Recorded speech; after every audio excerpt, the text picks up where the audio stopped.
Hey Daryl, welcome. Um, we're waiting a couple of minutes for Mark to get in, and in the meantime, it's just open for anybody to turn on their mic and ask questions or type them in the chat, and Ashley and Reginald and I are all here to help with whatever questions y'all have. Ooh, everybody, sorry I'm late. Thought we were starting at 11, but I am glad to jump in. So we were going to talk about the multimedia theory of learning, and I'm happy to go over something. The multimedia theory of learning, and let me turn on my camera.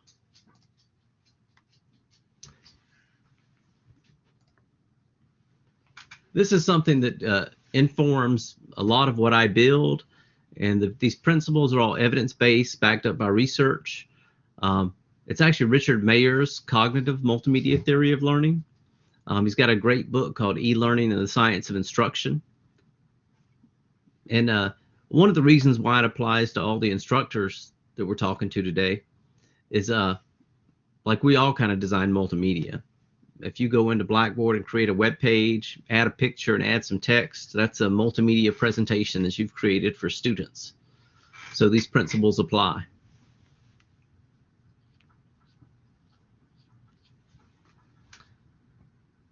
So one thing, well, Ashley or Cameron, jump on, make sure I can hear somebody there. Make sure my audio is working. I can hear you. Oh, great. All right, just wanted to verify. I can hear you too. All right. Good morning, guys. I can hear you, Suhair. How are you? Hey, good morning. All right. Well, I'm going to, I created a presentation in Storyline. I'm going to share my screen so I can share that with you guys.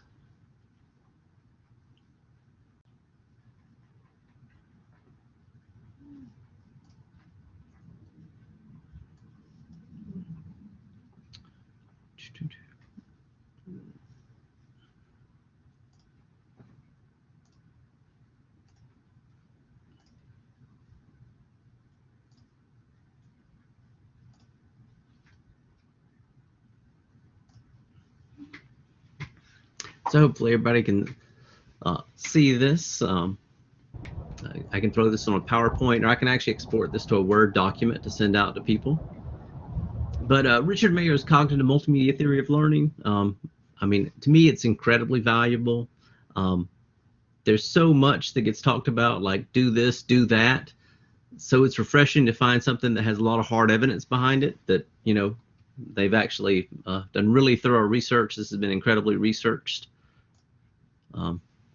But one thing before we talk about all the principles I'm going to tell you that came about from the multimedia theory of learning is the expertise effect. Because some people will look at some of the methods and go like, well, I wouldn't like to learn that way. And that is key because you may not, because you might be a high prior knowledge learner. And the expertise effect says high prior knowledge learners aren't equal to low prior knowledge learners. So the things you would do for a student that's coming in brand new, low prior knowledge in the subject is very different than how you would want to learn, like in your subject matter. Like some of the same techniques we would use on a low prior knowledge student wouldn't help you or might even hurt your learning. A high prior knowledge learner could be like, well, just give me the transcript, I'll just read it. And they could get everything from that and faster. So just keep that in mind before we judge these things that they've kind of been proven to work on low prior knowledge students. So the first principle to kick off is the multimedia principle. And that says when you have relevant graphics, you can accompany that with audio narration or explanatory written text. And I mean, when you lecture in front of a room with a dry erase board or so, you're basically using audio narration with your relevant graphics you're drawing on the board. If you choose to deliver online, an online presentation or online PowerPoint, you can choose to give it with explanatory text, or you can choose to narrate your PowerPoint so the students can listen to it while you page through your PowerPoint. The multimedia principle says it's very important to choose narration or explanatory text. Don't choose both. It's better to either choose narration to go along with your graphics, or just choose the explanatory text to go along with it. Now, the modality principle says that audio narration is better than written text for learning. So that's my music symbol, but it indicates audio narration, like an audio track. If you're going to narrate your PowerPoint, learning would be improved if you narrated your PowerPoint more so than if you just added written text to it. And I know we have to make judgment calls about what time we have to do that. But I would say we actually have recording software in our sound booth at Distance Education. And now the pandemic's kind of winding down, we've opened up our sound booth again. If you ever needed to narrate a PowerPoint, you can come over to Distance Education and use our sound booth.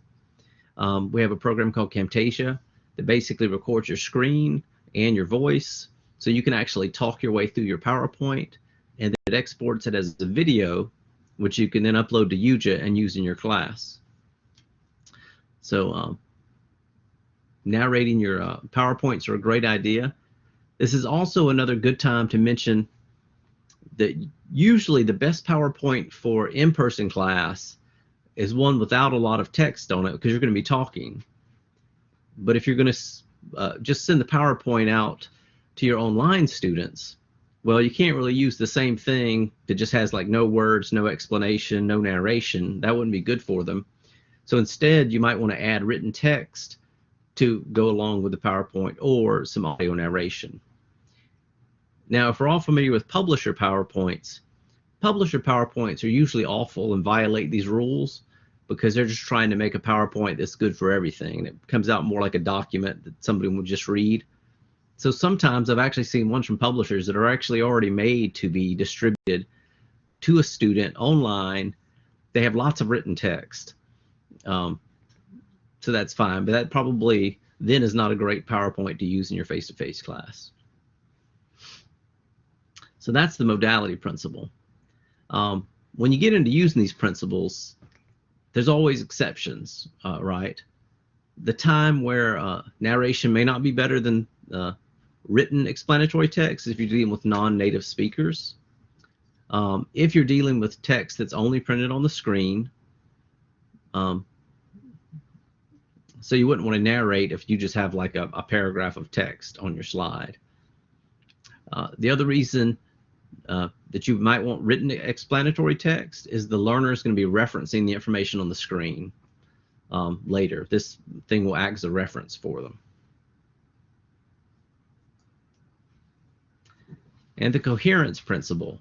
If anybody's familiar with Doctor Who, these are Daleks. They would always go around screeching, eliminate, eliminate, eliminate. They wanted to eliminate irrelevant humans. So the coherence principle is all about eliminating irrelevant everything, irrelevant graphics, eliminate irrelevant video, irrelevant information.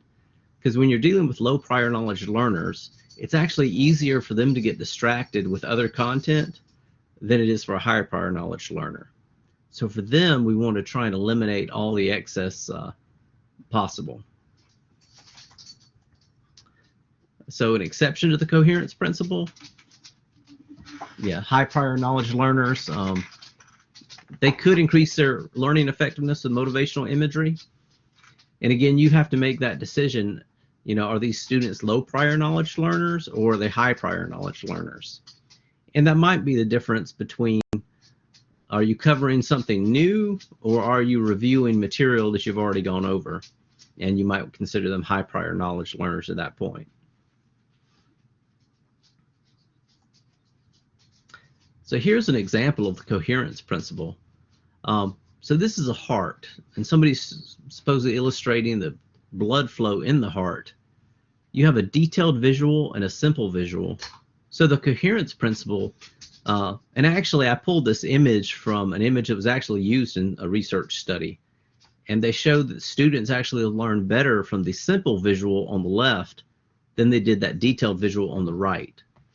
So basically, the simple visual, it eliminates all the other detail.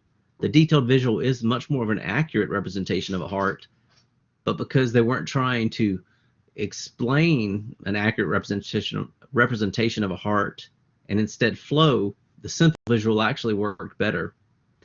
I'm reminded, Mr. Q that used to teach EMS at our school, he told me one time he was surprised. He had all these publisher information, great pictures, great detailed pictures, and sometimes the students wouldn't get it, but he would go up to the board and he would just start drawing his little simple diagram on the board, and suddenly students would get it. It would click for them. This is exactly demonstrating the coherence principle. When he went to the dry erase board, he was kind of forced to cut out the detail. It wasn't some A&P picture from a textbook. And when he cut out the detail, it was easier for students to kind of click with what they needed to know. Kind of a corollary here. This image demonstrates a study they did with high interest statements versus low interest statements. So it's kind of common for instructors to think, let me add some excitement. I'll add this high interest statement.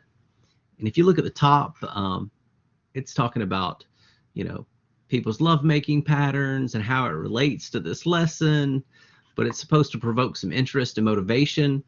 But they found out that this actually distracted from the lesson. And the low interest statement at the bottom actually worked better because it eliminated the irrelevant information and just stuck to the relevant information. So it's kind of common for us to think that the high interest statement might be better because we're high prior knowledge learners. But again, if you're a low prior knowledge learner, it's so easy for them to get distracted. It's easy for them to get lost in the details, to not be able to tell easily what's important, what's not. So that's where the coherence principle is very powerful. Just edit mercilessly, get rid of everything you can that's not that, and save your motivational and high interest statements for times maybe when you're doing reviews with your with students you would say at that time are high prior knowledge learners.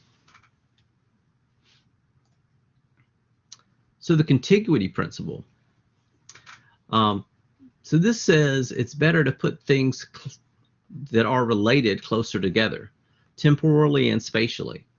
So at the top, we see temporally that the narration should be synced to the images at the correct time if you're doing something like a video or a narrated PowerPoint.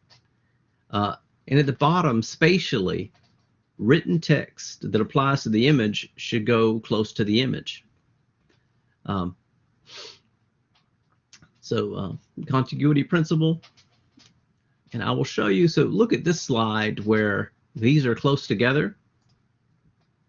This is a duplicate of the exact same slide, but what I did was I put some space between here. And so spatial, this heading actually goes with this box. So to us, it may not occur that this is that different than this, but we know from research and studies, it takes slightly more cognitive load, slightly more of your students' energy when they had to look at this slide, and you could easily figure it out, right? Well, does spatial go with this one, or does it go with the top, or does it go with the bottom? But your brain says, oh, well, this temporal's up top, so this spatial must do that. But your brain's having to think. Even if it does it so fast, you don't realize it. This is actually much better for the brain. You've separated it, so it's easy for the brain to recognize this goes with this goes with this. Now we get to the segmenting principle. So as educators, we used to talk about chunking a lot. So it's the kind of the same principle. It's chunk it. Like, would you rather eat a whole pineapple or cut it into chunks? It's a lot easier to eat a pineapple if you cut it into chunks than trying to eat a whole pineapple. So it's a similar thing. It's better to chunk related information together and make smaller segments for students to go over for learning. And a lot of these principles, I think it comes very relatable to instructors because you automatically use a lot of these, right? You automatically use it. But it's just the thing when we start building web pages or soft chalk modules, or you're just creating an item in Blackboard, we got to think about these principles too. So the things that come naturally to us in the classroom don't immediately always translate without us keeping these in mind. So here's an example of segmenting at work or chunking it. So on the left, we got a document, has a title and just a huge body of text you could give to the student. On the right, the same document, but it has headings and subheadings, headings. It's broken up into smaller related segments. This makes it easier for students to learn. It actually helps them kind of create a schema or kind of a skeleton framework, or you could think of it like shelves in their head where this information can naturally rest at.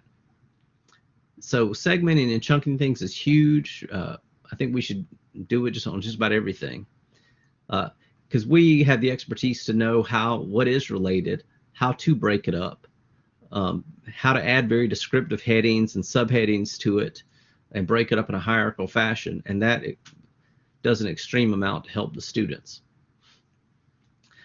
Same idea with sometimes if you're making a video, some video software actually allows you to create a table of contents based on your slides or something like that, allows it to kind of segment it, and if the students can see the table of contents, kind of gives them a little outline. Of course, mine on the left does not help you because they're all untitled right now, but this is a work in progress. So the signaling principle, we're all familiar with this. If you've ever pointed to something on a board, you've done signaling. So the only thing we have to keep in mind, what comes natural for us to point at the screen in class doesn't get translated when you're narrating a PowerPoint for your class. When you're narrating a PowerPoint, you're not there to point at it for them. So instead, most software has things like you can draw an arrow to it, you can circle it, you can kind of indicate the importance of this thing that you would have indicated in class. So you can kind of think about, what would I do in class? Would I actually point to this when I said something? If so, maybe use the software to draw an arrow to that item exactly when you were speaking about that. And common signaling techniques we use, I'll let you guys read those from the screen, but we use common things. The only one you might understand is frames. Frames is kind of like arrows or circles. It's basically a box without an inside, kind of like a picture frame, where you can like draw a frame around something. Highlighting and bolding works well also as a signal to students, like maybe you're typing up a soft chalk module, or maybe you're typing up an item in Blackboard. You can use bold or highlight to make things stand out. You know, one thing, students used to highlight or underline a lot when they're studying for textbooks, and we know now that that's probably the least effective way to study. I think they compared study methods, and highlighting and underlining were almost useless. It just didn't help students retain that information. The much better method for students was to take notes or try and write things and to not take notes verbatim, try and write it in their own words. That at least made them kind of process what they were doing instead of just highlighting, underlining, or doing a manual copy and paste, because those don't require much thought. So here's an example for them. Give them a cue. So if you're like an instructor and like while you're lecturing, you would point to an item, you see on this side, I've drawn kind of a circle frame around it and an arrow to it. And so say maybe you had an audio narration PowerPoint at the time that you were speaking about this part, and exactly at the time you would point to the class, you could indicate in the software to draw an arrow to it.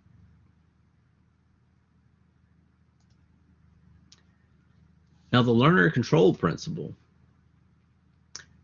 So there are advantages of face-to-face instruction and there are advantages of online instruction. So this is one of those where it's kind of handy for online instruction. So research shows that deeper learning is possible if students control the pace of the learning. And this basically means that maybe narration would end and they would have to click a continue or next button. And when they do this research, we're not talking about a lot of time, but some students need more time to process the information they just heard than others. And this could be a difference of microseconds before they click the next button. But because they're able to go at their own pace, like one person can spend 10 more microseconds, one person can spend another second or maybe even 2 seconds thinking about it before they click the next continue button, it helps imprint those memories for them. So the learner control principle is great. I know one thing, sometimes I run into people, it's like, they wanted to do the next thing or continue, or they put like slider buttons in or different question buttons that allow people to move things around the screen because they say they want an interactive e-learning experience because everybody says interactive is the best. And that is true. I think an interactive learning experience, if you have the time to build it, is fantastic and a great way to improve learning. But when people say that the interactive thing improves learning, they're actually not talking about physical interaction, like physically clicking a next or continue button. They're talking about cognitive interaction.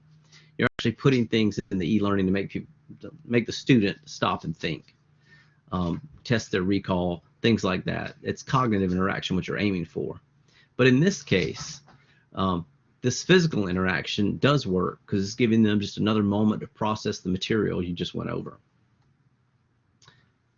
So let's talk about exceptions to the learner control principle. So the exception there would be if you are a high prior knowledge learner. If we were doing a training for an instructor, they may not benefit as much from having a next or continue button. It could be just a continuous video and they can just pause it when they need to pause it. So again, it keeps coming back up, the difference between high prior knowledge learners and low prior knowledge learners.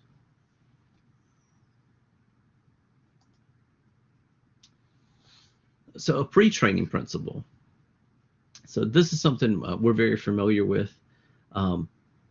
Sometimes books and textbooks will introduce vocabulary up front. And so this is a great idea. I mean, research has shown, like when you're designing multimedia, if you can introduce the concepts and the vocabulary before you get into processes and procedures, this benefits the student. It's kind of like teaching them with vocabulary, like what's the name for all the pieces we're going to be talking about before I go in and start teaching you the cause and effect relationships between all these pieces. You need to go ahead and have at least a skeleton kind of knowledge of the concepts and vocabulary before going into the more detailed processes and procedures and how everything works. Exception again, this is more important for low prior knowledge learners than for high prior knowledge learners. So if we were doing training for an instructor, maybe we wouldn't worry about pre-training. But if you're doing something for one of your students, then this training probably would very, very much help them, going over concepts of vocabulary first.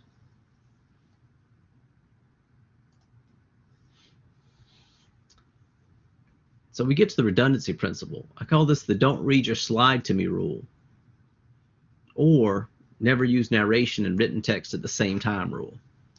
And of course, you should have picked up that I violated that rule because I just read the entire body of text to you. So here's a trick I have noticed for very good presenters. Sometimes, like, you can't help it. You do have a slide that just is a body of text. If you do have just a huge body of text on your slide, I've seen some very good presenters just pause and say, I'm going to give you guys a moment to read the slide and then we'll continue. That's a great way to do it, because the cognitive multimedia theory of learning, it does stress that we have our eyes and our ears. So our eyes can take in visual graphics, but when it comes to words, we can take in words through our ears or words through our eyes, depending on if it's written or if it's oral. The problem is the brain only has one channel for words. So if you're trying to read and somebody's trying to read to you at the same time, you're going to actually depress learning because the brain is having to struggle to manage both. In fact, the research is pretty clear that if you don't want students to listen to what you say, you should throw a body of text on your PowerPoint. Because when there's a competition between writing on your slide and what you're speaking, usually students remember what's on the slide far often. And that's probably, they wouldn't remember it as well if you just had them read it and not talk to them. So the redundancy principle is important. I remember we had one training come down from the state that they had just a PowerPoint full of text, and all they did was read it to you, which is absolutely horrible. So that would have been much better for them just to release it as the document, just ask people to read it.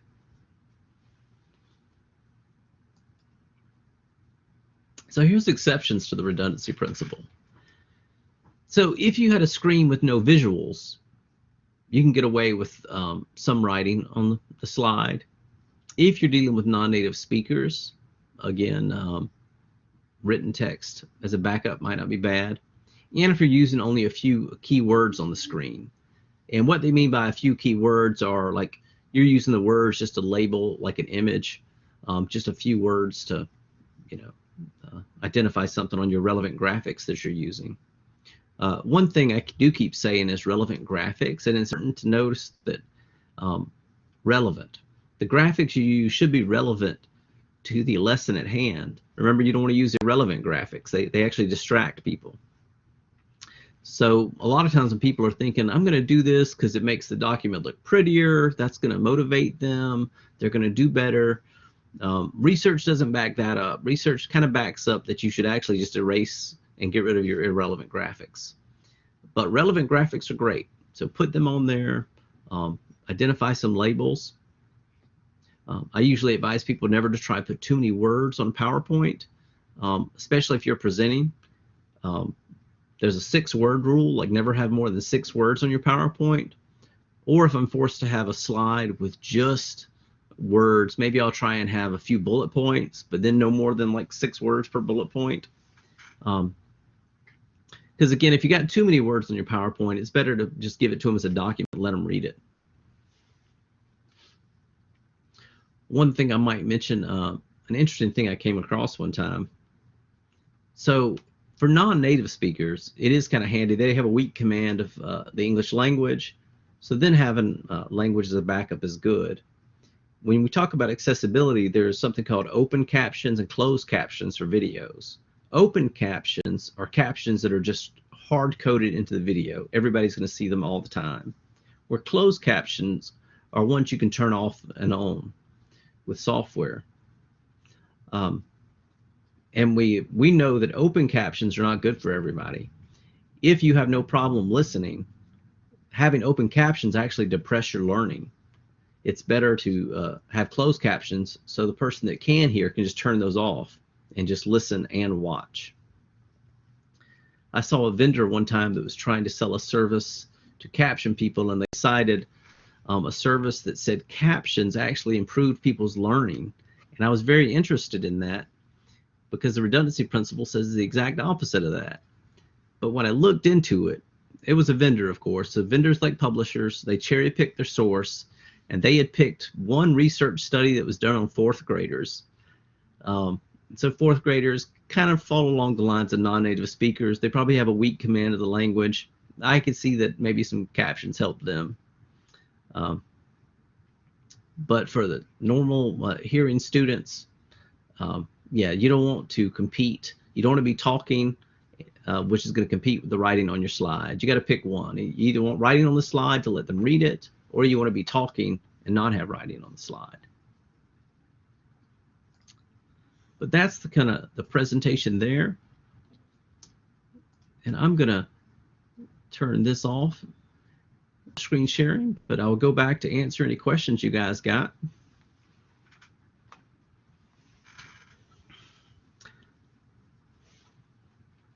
I have a lot of experience building this, and I've used this these principles for years in absolutely everything I create.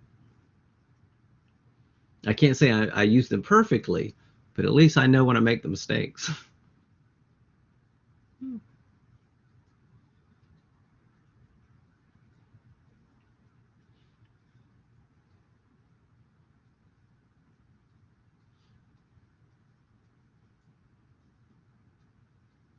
Hey, Valerie.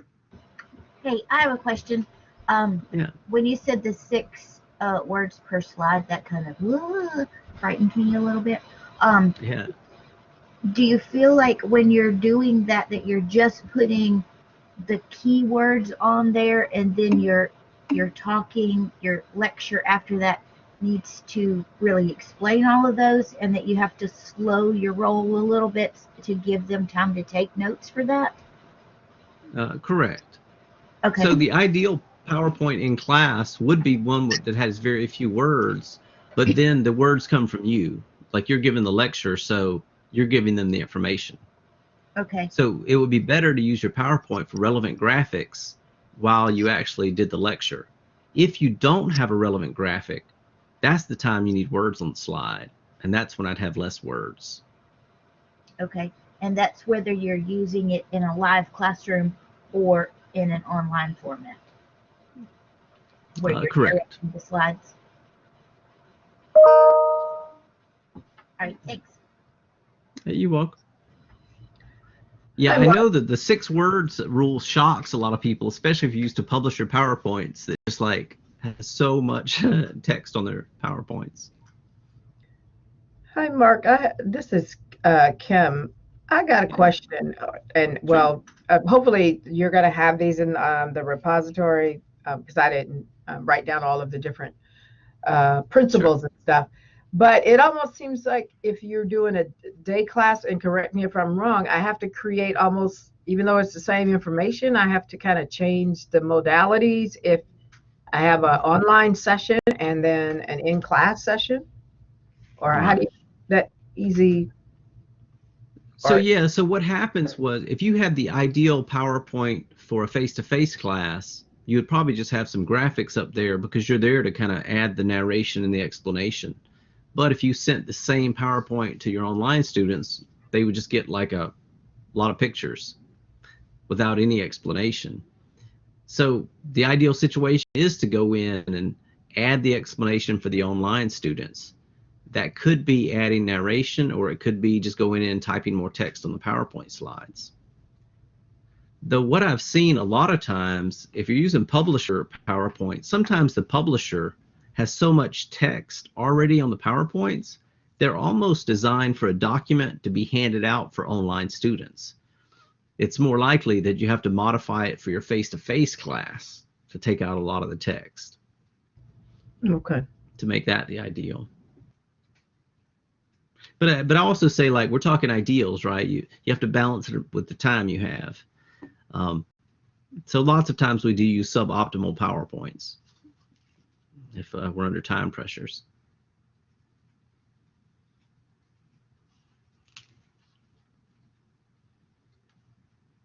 If you had to use a suboptimal PowerPoint where it was just pictures without explanations and without audio narration, you'd really have to, for your online students, come up with how are they going to get the information, because the face-to-face students get the information. So maybe you have to identify where in the textbook or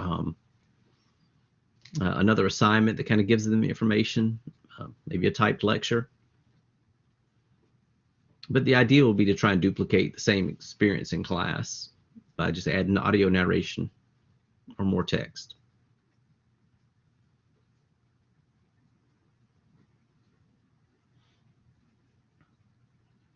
Hey, Valerie, do you have another question?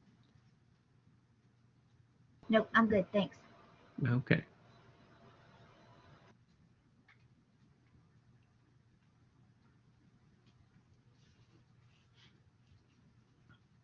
Mark, I have one question. This is Betsy. Sure. So like going through all of these, I see that I've done some of them along the way, but not all of them. So going forward, this will be very helpful. So thank you. Wanted to say that. The second thing is that I think it's a great tool to use to review what we've already recorded, to make those changes, because you know, as you know, most of our classes are online at this point, and when we do have a hybrid class, I'm not lecturing the same way as I would if I'm just doing it differently.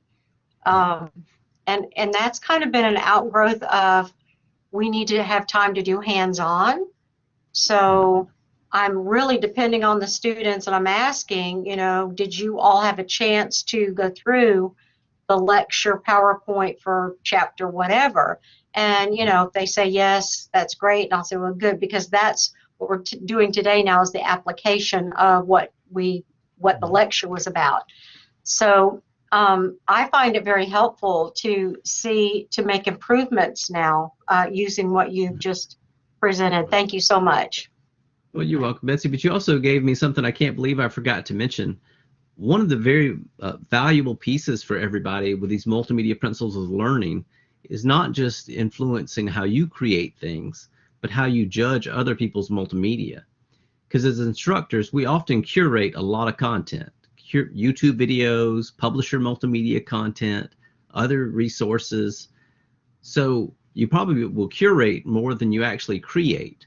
And these principles will also help you identify what is the good multimedia materials and which ones aren't. I was shocked. Good point. Yeah, I was shocked when I first came into education that I thought the publisher multimedia would be fantastic. And a lot of publisher multimedia is not that great. I mean, some are, some aren't, because the textbook is their main product. And some of the multimedia they just throw in are kind of like value added. So some of them are better than others. But if you have these tools, these principles, you're able to judge what's a good YouTube video to use. Because the thing that confuses a lot of people is they see edutainment on YouTube. And people like edutainment. They like flashy. They like high production values. And there's nothing wrong with that. But research kind of points to it doesn't really add to learning. It may have some weaker inputs, and for certain students, creating a little bit of motivational thing to help them forward. But that's a much smaller effect size than eliminating irrelevant things. So the great thing for instructors is you don't have to be an artist. In fact, sometimes ugly PowerPoints are a great thing to do for your students. Let them make fun of you for an ugly PowerPoint, and let them, learn better. You don't want to compete with the YouTube edutainment anyway.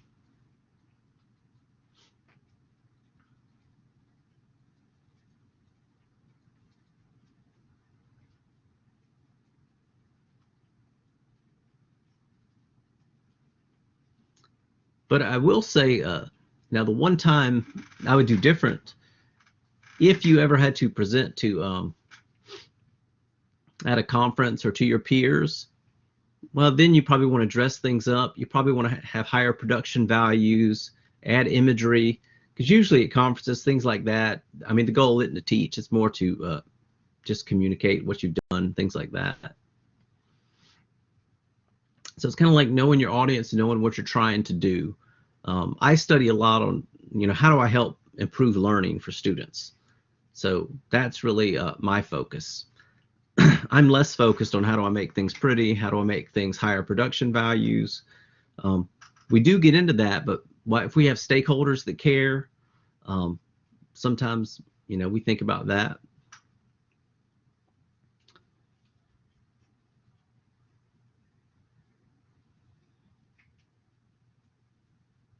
Yeah, nothing wrong with high production values. Like if you can input those without hurting learning, by all means, I try and make things as nice as possible. Anybody got any questions, comments?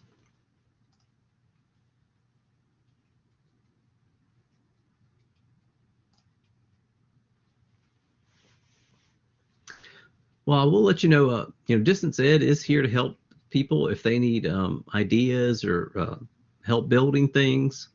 You can always have a consult with me. I'm happy to meet you one-on-one and talk about possibilities of what we can do. If we have time, sometimes we built e-learning for people, some interactive e-learning for students. At other times, we've created videos. We're working with the biology department now. They're filming the videos and we're helping them edit some videos. So we can kind of give advice on how to structure or build multimedia content. And I'll also remind that just when you're go in and build a page or an item in Blackboard, you're adding images and text. I mean, that is a multimedia presentation, so you're building it all the time.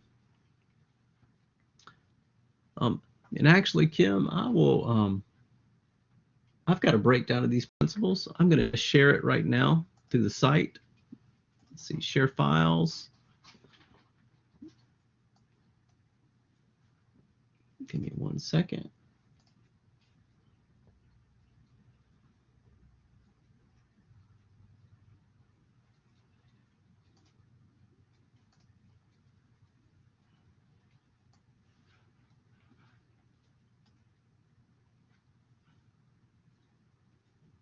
Oh, let me save this as a PDF first. It didn't like that.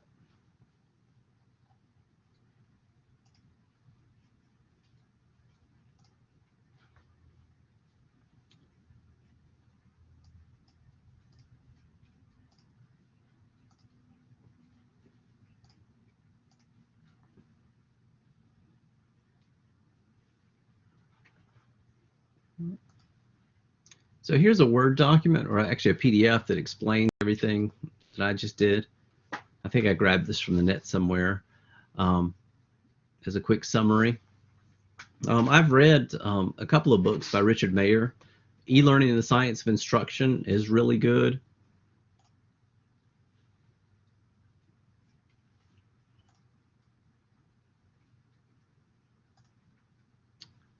Well, I put to share files. Does anybody get that? Does it give you a link to the file?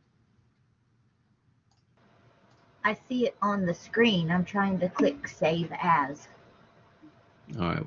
Well, if that doesn't work, I'll just email it to everybody. I copied everybody's participants in the email list and our attendee list. So I'll email it to you right after this session. Thank you.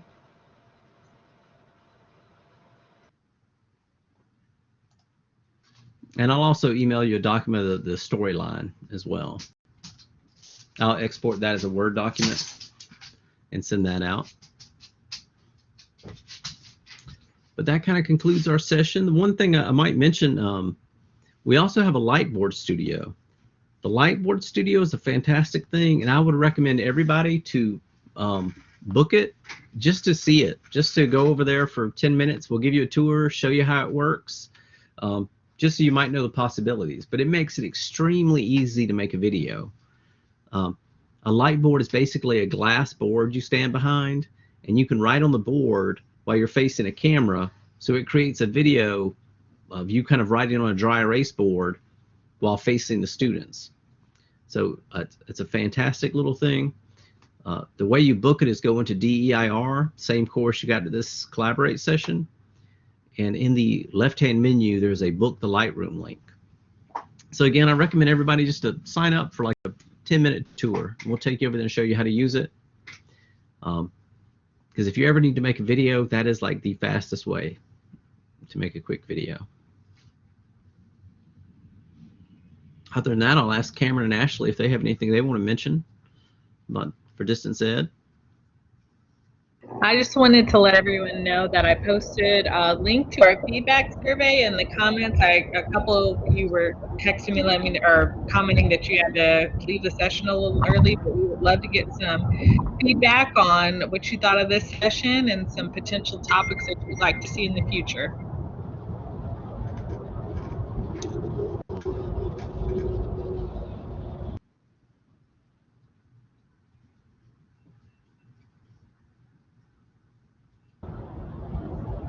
I'm on a highway with lots of trucks going by, so I'm going to keep my mic off and Sounds good.